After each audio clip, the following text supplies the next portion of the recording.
All right, folks. Welcome back to our Entitled Parents, where some families treat being related like a subscription service and then act shocked when it gets canceled. Today's theme is simple. They treated OP like the poor relative, the charity case, the free labor, the "you should be grateful we tolerate you" side character, and then the will gets read. 3 stories, 3 inheritance plot twists, 3 different flavors of entitled parent meltdown, served cold in a lawyer's office, with a side of, oh no, consequences. Let's get into it. I'm 26, and somehow that makes me the family kid, but also the default adult for anything that requires actual effort. I rent a tiny 1-bedroom over a nail salon. I drive a car that groans like it's filing a complaint every time I start it. And in my family's eyes, that means I'm basically 1 bad week away from cooking pigeons over a trash can fire. Meanwhile, my cousin Madison, cousin Selfie, is the golden child. Nice SUV, a marketing job nobody can clearly describe, and an Instagram feed that makes it look like she's being held hostage in coffee shops. At every family gathering, she shows up late with some foamy drink that costs more than my gas, kisses Grandma for the camera, takes selfies like Grandma's living room is a tourist attraction, and then disappears early because she has a thing. And me? I walk in and my Aunt Sharon lights up like she just saw a work truck pull into the driveway. The second I step through the door, it's always the same routine. Grandma's mailbox is leaning, the porch light is flickering, the phone is doing that thing again, and somehow groceries don't carry themselves. The wild part is, I do it. Not for Sharon, for Grandma. Grandma was the only person in that entire family who didn't talk to me like I was a stray dog they were debating whether to feed. Grandma never demanded anything. She'd just do that gentle little pause before asking, like she didn't want to be a burden. She'd say, "Honey, if you've got time, could you help me with something?" And I always had time. I fixed the porch step, replaced a faucet, took her to doctor appointments, sat at her kitchen table with iced tea while she told me stories I'd heard 100 times, because she liked telling them, and I liked that she felt like someone was actually listening. Sharon, though. Sharon acted like my presence meant I owed rent in the form of free labor. One Sunday, I show up and she's already there, arms crossed, supervising the universe like she's the manager of oxygen. I hadn't even set my keys down when she tells me I can haul an old rug out to the curb since I'm already here. I barely get out a polite hi before she laughs and hits me with the most smug 2-word combo in the English language. "You're welcome." 5 minutes later, Madison floats in and Sharon practically curtsies. Suddenly it's all compliments and squealing and "come show Grandma your new nails." Madison does jazz hands like she's on stage. Grandma smiles politely and says they're pretty, and I'm in the corner dragging a rug like I'm in a Victorian workhouse earning my daily crust of bread. It went on like that until the night everything shifted. We were having dinner at Grandma's, me, Grandma, Sharon, Uncle Rick, Madison, and Madison's dad, my other aunt's ex, because nothing says healthy family like divorce leftovers at Sunday dinner. Sharon was a couple glasses of wine deep and feeling bold. Madison was half listening while taking pictures of her plate like it was a rare species, and that's when Sharon said the quiet part out loud. It didn't come out as a cruel statement either. It came out like she was saying something obvious, something everyone was supposed to nod along to. She casually dropped, "Well, when Mom passes, obviously the house will go to Madison. She's the responsible one. OP can't even afford a decent car." The table went dead quiet. I felt my ears burn. Madison perked up instantly, like she'd just heard the crinkle of a treat bag. And Grandma just set down her fork. No dramatic speech, no yelling, no tears. She just looked at Sharon like she was seeing her clearly for the first time, and asked, soft and calm, "Is that what you think?" Sharon smiled like she'd won a debate. "I mean, it's just logical." Grandma nodded once. And that was it. Dinner moved on. Sharon got comfortable again. Madison went right back to scrolling modern farmhouse kitchen inspiration. And everyone acted like Grandma hadn't just been insulted through me at her own table. But I saw it in Grandma's eyes. She didn't argue because she didn't need to. Something in her had clicked into place, quiet and final. A few months later, Grandma's health dropped fast. The calls didn't go to Sharon. They went to me. The appointments, the pharmacy runs, the little emergencies. Me. Sharon was always busy, and Madison always had a work trip that magically appeared any time Grandma needed more than a quick photo visit. Then Grandma passed. The week it happened, Sharon texted me something that honestly made my stomach turn. Make sure the house is cleaned up before we start sorting. Sorting. Like Grandma was a storage unit that stopped paying rent. The funeral was rough. Grandma deserved better than the weird performance my family put on. Sharon cried loud enough for the entire county to hear. Madison posted a black and white selfie with a dove emoji and a filter so sharp it could cut glass. Everyone kept talking about how close they were to Grandma, and I kept thinking, if you were so close, why was I the only one here when it mattered? Then came the lawyer's office. It was one of those places that smells like leather chairs and quiet judgment. Everyone sat like they were at church, but the vibe was pure vulture. Sharon was already whispering to Madison about renovations, kitchen first, paint the living room, maybe rent out the back room for extra income. Madison was nodding like she was already picking curtains and filming a moving-in vlog. The lawyer cleared his throat and started reading. Charity donations, sentimental items, little gifts. Sharon wasn't even pretending to pay attention anymore. And then the lawyer said it. He read out the address, Grandma's house, and explained it came with a savings account and a repair fund. Then he paused and looked down at the page like he was about to ruin someone's whole year. Sharon's face froze like her brain had to buffer. Madison sat up so fast she nearly knocked her chair. Uncle Rick made a sound like he'd been hit in the ribs. For a second, nobody spoke, like the room itself was trying to process the idea that the broke grandkid wasn't supposed to win. Sharon snapped first, loud and sharp. "This is ridiculous."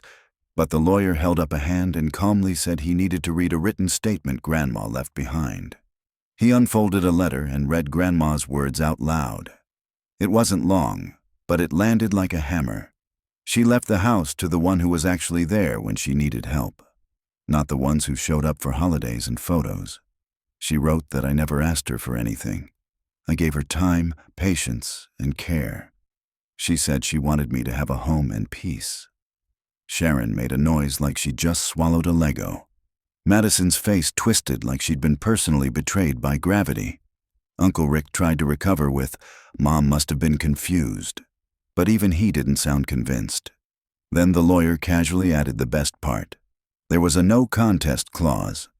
If anyone challenged the will, they'd lose what they were given. Sharon whipped her head around. "A what?" The lawyer repeated it calmly, like he was explaining a parking ticket. Madison started crying, but not sad crying, angry crying. The kind where the tears are basically decorative while the rage drives the car. She blurts out, "This is my house. Everyone knows it's supposed to be mine." That's when I finally spoke. Not loud, not dramatic, just honest. "Well, I do live close. Guess it finally paid off." Sharon shot out of her chair so fast it squeaked. "You manipulated her." I looked her dead in the eyes. "By changing light bulbs?" Madison turned to me, voice shaking. "So what, you're just going to take it?" I shrugged. "Grandma gave it to me." Sharon pointed like she was accusing me in court, but the lawyer cut her off and ended the meeting. That was it. The sorting party was canceled. Sharon stormed out. Madison followed, crying like a Disney villain who just got fired mid-song. Outside, Sharon hissed at me, "You don't deserve it." And for the first time in my life, I didn't shrink. I didn't try to keep the peace. I didn't beg to be liked. I just said, "Then it's a good thing Grandma didn't ask you." That night, I went to Grandma's house alone. I sat in her kitchen, the same kitchen where I'd fixed the sink, where she'd fed me soup when I was sick, where she'd told me stories like I was the only audience that mattered. And I didn't feel like I'd won. I felt like she'd protected me, like she'd reached forward from the one moment no one could argue with her anymore and finally said, "Enough. Leave him alone." Oh, you know Cousin Selfie had a whole Pinterest board labeled My Inheritance Era. Backsplash samples, future house tour, captions drafted. Probably a ring light already in the trunk. And Grandma hit her with the "actually you contributed nothing" update from beyond the grave. And Aunt Sharon, calling OP broke while planning renovations in a house she didn't own, is next-level delusion. That's not confidence. That's pre-failure. Like showing up to the airport with a suitcase when you don't even have a ticket. Moral of the story: if you treat someone like free labor, don't be shocked when the person with the pen decides you're worth exactly what you put in, which is nothing. All right, moving on, because the next one is a grateful guest who's about to become a homeowner overnight. I was 22 when I moved in with my aunt and uncle, and from day one they treated me like a rescue animal they regretted adopting.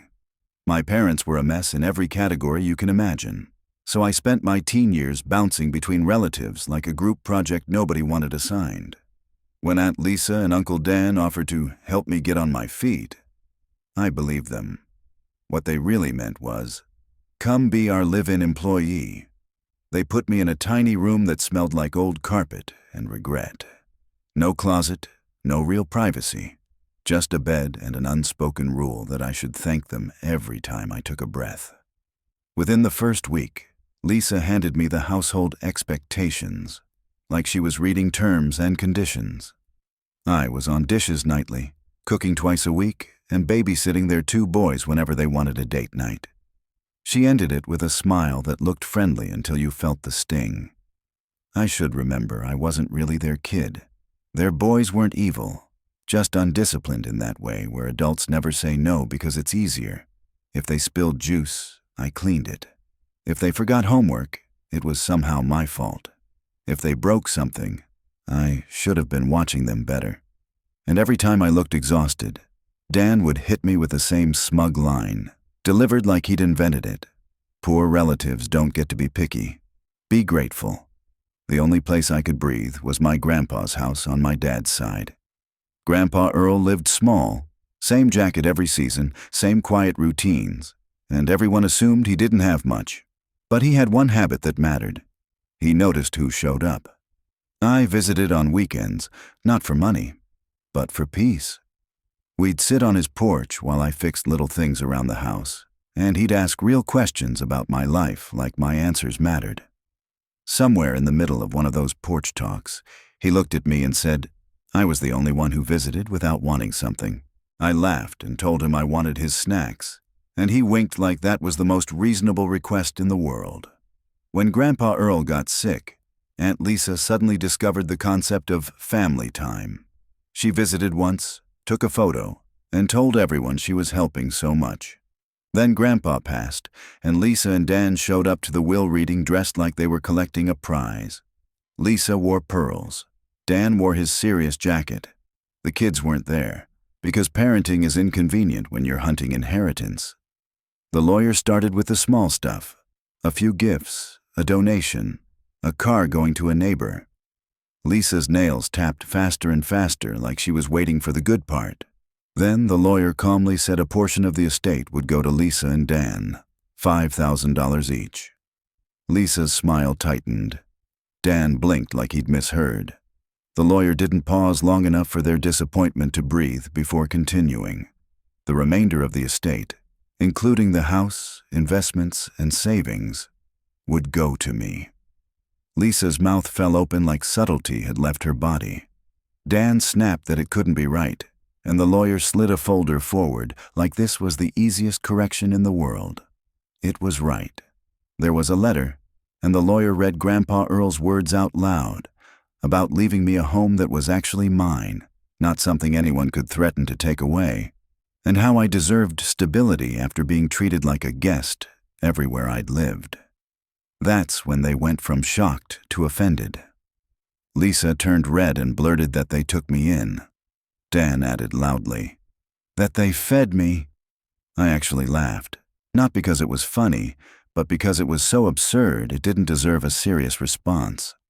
I finally asked them if they meant the corner room arrangement where I paid rent in labor and child care. Lisa slammed her hand on the table and launched straight into the pivot. I was too young to manage all this, so they would help handle the finances. I looked at her and said, as calmly as I could, that guests don't need you to manage their inheritance, especially after you spent years reminding them they didn't belong. Dan leaned forward and warned me I wouldn't have made it without them. I leaned back and told him the same was true about their free child care. Lisa tried to soften her voice and told me to think about the boys, to think about family. I smiled politely and said I was thinking about family. Grandpa Earl was my family. The lawyer cleared his throat and tried to wrap it up, but Lisa jumped in with more questions, as if she could negotiate reality like a bad contract. The lawyer just stared at her with the kind of patience people reserve for toddlers trying to bargain bedtime and told her the will was clear. Outside, Lisa followed me into the parking lot, furious and hissing that I owed them. I asked what, exactly, I owed. Daily reminders that I wasn't their kid. She called me dramatic. I nodded and told her she was welcome to call it that, from her $5,000 share. I moved out within a week. Not because I hated them, because I finally had the one thing they'd always dangled over my head, a home nobody could threaten to take away. And the funniest part, when Lisa realized I was actually leaving, she didn't ask if I was okay. She didn't ask where I'd go. She just asked who was going to pick the boys up from school. Nothing says, we're family, like treating someone like a charity case, until the money shows up and suddenly you want a seat on the board of directors. Grandpa Earl basically looked down from heaven and said, I'm not leaving OP a house, I'm leaving OP an escape hatch. And that, we fed you. Line? Please, that's not parenting, that's what people say when they leave bread outside for ducks. If you're going to brag about doing the bare minimum, at least do it quietly and with shame. All right, one more, last story. And this time the useless nephew is about to own the whole family business. In my family, I've always been the backup plan, the guy you call when everyone else flakes. I'm 30, I've worked whatever jobs kept the lights on, and any time my uncle's hardware shop needed extra hands, those hands magically belonged to me. Uncle Gary loved telling people the store was his legacy. Small-town place, half the customers calling you buddy, the other half trying to return something they clearly used for 3 years. Gary's 2 sons, my cousins Kyle and Brandon, were supposedly the future owners. Kyle showed up late like it was a lifestyle. Brandon disappeared early like he was allergic to responsibility. Both could break a shovel just by looking at it wrong, and somehow it was always the shovel's fault. The funny part? I was the one keeping that place upright. I ran inventory, dealt with customers, fixed the POS system when it froze, trained new hires, and did the heavy lifting, literal and emotional, while Gary acted like he was doing me a favor by letting me exist near the register. One day, after I covered a brutal shift because Kyle had a migraine, Gary tossed me an extra 20 with a smirk and told me not to spend it all in one place. I glanced around the aisles and deadpanned that we were literally in a store. Gary laughed like he'd just delivered a TED Talk. The only person who seemed to notice reality was my grandpa, Gary's dad. Grandpa started the shop decades ago, and everyone assumed Gary owned it outright because Gary sure acted like he did. But Grandpa was still on the paperwork. He didn't announce it. He just watched. After shifts, I'd stop by Grandpa's place. He'd ask how the shop was running, and I'd tell him the truth. Gary was charming but sloppy. Kyle was unreliable. Brandon was worse. Most days, the whole operation felt like duct tape and prayer. Grandpa would just nod slowly like he was filing the information away for later. My cousins barely visited Grandpa unless they needed something. They'd show up, ask questions that somehow always led to money, then vanish like bad Wi-Fi. When Grandpa got sick, Uncle Gary suddenly became Father of the Year. marching into the hospital room with Kyle and Brandon like it was a photo op. They'd put on their serious faces, say they were there for him, and Grandpa would smile politely until they left. Then he'd look at me and mutter one word that said everything: clowns. When Grandpa passed, the family acted like the business would naturally transfer to Gary, and then to Kyle and Brandon. They talked big, expansions, new trucks, finally doing it right, like the only thing holding them back had been waiting for the paperwork to catch up with their entitlement. Then we sat in the lawyer's office. Gary was confident, already mentally shopping for a boat. Kyle looked bored. Brandon was texting like the concept of inheritance came with Wi-Fi. The lawyer read through the usual stuff: property, money, small distributions, while Gary barely listened. Then the lawyer paused, looked down, and read the line that turned the room into a museum exhibit. The controlling shares of the business, along with full decision-making authority, were being left to me. Kyle shot up with a confused, "Wait, what?" Brandon finally looked up from his phone like reality had smacked him across the face. Gary stood so fast his chair scraped and snapped that it wasn't possible because he ran the business. The lawyer calmly corrected him. He managed it. Ownership was separate. Gary's face went red, the kind of red you only see on emergency vehicles. He tried to laugh it off, then tried to argue, then landed on insult, saying I couldn't run the place because I was just a helper. I nodded once and said that was exactly what he always called me. The lawyer read Grandpa's letter after that, and it was short but surgical. Grandpa wrote that I cared how the business worked, not just what it could buy. That I showed up, learned, and kept it running. That other people treated it like an ATM, and that he wasn't rewarding entitlement. Gary's voice cracked with rage, and he accused me of stealing the business. I told him, calmly, that Grandpa owned it and Grandpa gave it to me. Kyle scoffed and asked if I was going to fire his dad, like he couldn't imagine a world where consequences existed. I paused, then told the truth. I wasn't firing Gary today. He could stay on as an employee, for now. Gary sputtered like the word employee physically hurt him, and that's when I tilted my head and said the quiet part out loud. He was my uncle, and I was his boss. On the way out, Gary's entire personality did a backflip. He went from yelling to fake friendly in 2 seconds, suddenly wanting to talk like family and work something out. I smiled and told him to come to the shop the next morning at 9 a.m. sharp. He nodded quickly, too eager. Before we split, I added one last thing. Don't be late, because Kyle taught me exactly how annoying that was. Kyle glared at me like I'd slapped him with a calendar. The next morning, I walked into the shop and it was already different. The employees weren't confused. They weren't even surprised. One of the guys nodded at me, completely casual, and said, "Morning, boss."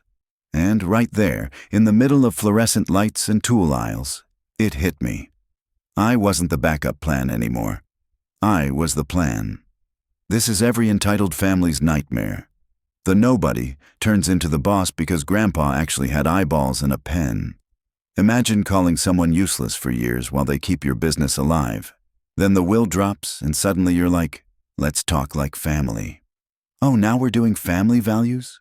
Where was that energy when OP was fixing the register, hauling inventory, and your sons were auditioning for world's worst employees?